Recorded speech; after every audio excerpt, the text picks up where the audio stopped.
Vieux de plusieurs années déjà, le partenariat AIMF-CCZ a été bénéfique pour les communes du Zou. À Abomey, ce jeudi 21 avril 2022, le secrétaire permanent de l'Association internationale des maires francophones a eu le privilège d'inaugurer avec le maire Antoine Djedou le tout nouveau bâtiment qui abrite désormais les différents services de la mairie d'Abomey. Un bâtiment R+3 construit avec l'appui financier de l'AIMF. Il s'agit d'un ensemble de 39 bureaux, de différentes salles de réunion et espaces aménagés plus un magasin.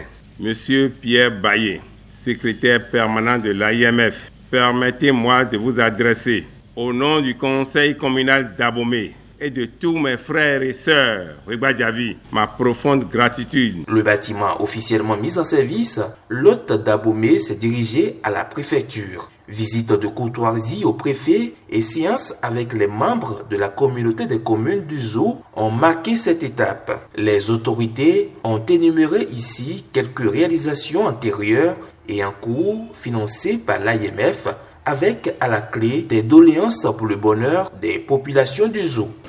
Nous avons fait un peu le tour de la coopération. Nous avons constaté que cette coopération est au beau-fils. Et en témoignent les nombreuses réalisations arbitratives de cette coopération.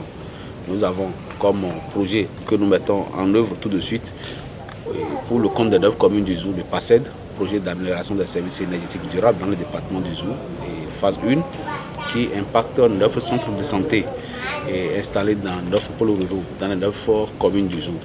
Et la phase 2 de ce programme concernera encore 9 centres de santé installés dans 9 pôles ruraux avec la maison climat qui sera construite à Abomey, qui sera une première dans l'Afrique de l'Ouest. Nous avons fait le tour de ces différents partenariats et voir aussi un peu les perspectives.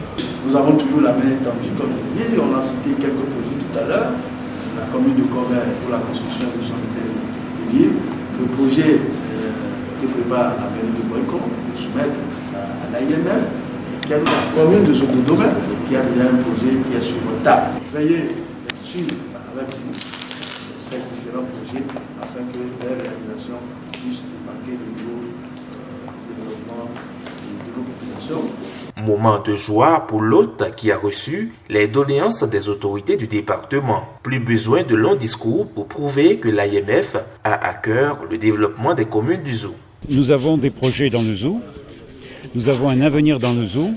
Je voulais dire que notre souci à l'AIMF, c'est de soutenir les intercommunalités. Donc on soutient, mais pour faire mieux, dans le cadre de notre appui aux collectivités locales. S'il n'y avait pas de qualité dans la coopération, si on sentait qu'il n'y avait pas de force politique, on ne serait pas là. L'AIMF se développe en bonne intelligence avec la volonté politique locale. S'il n'y a pas de volonté politique locale, il ne peut pas y avoir d'investissement, c'est pas vrai. Visite au palais du roi d'Ewenode à Djimé, l'ultime étape de la tournée. À travers cette descente, la coopération AIMF-CCZ se trouve davantage renforcée pour de nouvelles réalisations, dont de tableaux d'art et signature du livre d'or de la CCZ, les actes de souvenir de la rencontre.